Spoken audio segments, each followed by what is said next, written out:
Here are some positives about being a single parent. We know all the negatives, let me tell you some positives though.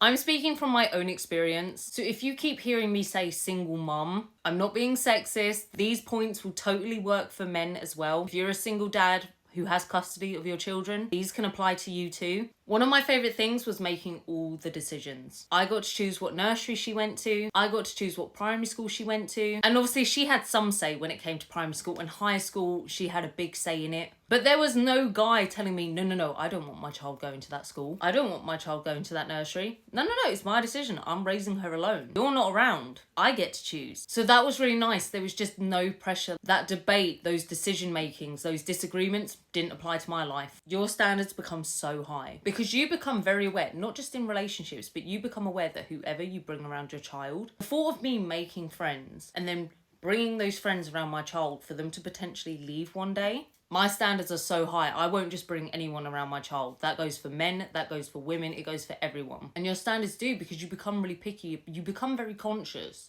of whoever I'm around, my child might be around. You do just become more picky. And it's a really good thing. Like, it's a bit, it's a bit more lonely. It becomes very much quality over quantity. You gain so much confidence in yourself. By the time my daughter was 1 year old, I was running my own house, working full time, raising my baby. I felt like super mum. I'm not saying it in a braggy way. I did end up getting anxiety that was unrelated to my child and being a single parent. But you do grow in confidence, because when you realise, like, oh, look at what I've done. Look at what I've done for my child. And what really helped is I had some really good friends who would praise me and say, look at what you've done. And my family members, look at what you've done. Your daughter's great. Really helped my confidence. Which ties into when my daughter's older, not that she ever owes me anything. She owes me no gratitude. But she is already growing up knowing what I do for her. She knows that any club she goes to, mummy paid for. She knows every time she's had to ever go to the doctors, mummy took her there. Mummy went and got her medicine. When she's off sick from school, mummy was the one taking care of her. She knows that. And like I said, she doesn't owe me gratitude. And I don't want gratitude for doing the basic things that parents should do. That is exactly what you should be doing as a parent. But my daughter knows it's me. It's not me and her dad. It's me. And it means I get bragging rights. When she grows up to be an amazing girl, I can claim the credit. If she doesn't grow up to be amazing, I will find a way to blame her dad though. You develop such an amazing bond with your child.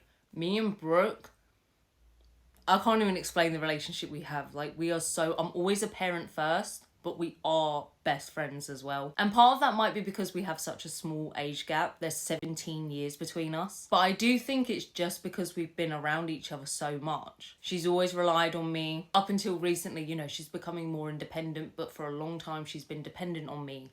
We're so close. We have that type of relationship that she does not have with any other family member. It's that, I can only describe it, that unbreakable bond. Financial stability, which might sound like a weird one, because in some ways being a single mum hasn't helped me financially, because her dad doesn't pay child support. And obviously whenever I've had to pay rent, I haven't got my man there paying half the rent, paying half the bills. So financially, in a way, it can be a pain. But at the same time, there's no arguments to do with money. And that, people say, is the number one reason why couples break up, why couples divorce, is over money. I've never had that issue. Everywhere I've ever lived, like I said, I got to pick the nursery, I picked the schools. Wherever we've lived, I've picked. I get to pick the home we live in. I've got to pick all the furniture. Like, if I decide one day I want to buy a new coffee table, there's no man moaning at me that I shouldn't be spending my money on that. No one can undermine my authority. I decide when bedtime is. I decide what we're having for dinner, what time we're having dinner. Like, all the authority lies with me. The rules lie with me. When I say it's bedtime, my daughter can't run up to her dad and say, please change mummy's mind. No, I'm the only one here. You doing what I say. Here's one that me and my friend were recently talking about. So she was telling me, so she's married and she has a child. And she was telling me that she found breastfeeding really hard because, not because of the process itself, but because when her baby would wake up, she didn't want to wake her husband up. So she would take the baby out the cot. The baby was in the same room as them. She would take the baby out the cot, go all the way down to the living room. She wouldn't turn on no lights because she was worried the light would disturb her husband. She wouldn't turn on any TV because she was scared the sound would wake her husband. Me, when I was feeding my baby, I'd be propped up in bed, TV on, lights on, watching Netflix, loving life. I didn't have to worry about disturbing anybody. There was nobody else there. I've got plenty more reasons, but those were just a few. If you're a single parent, I hope that it's made you feel better and hopefully inspired you to think of your own about why you love being a single parent. But yeah, that was my list.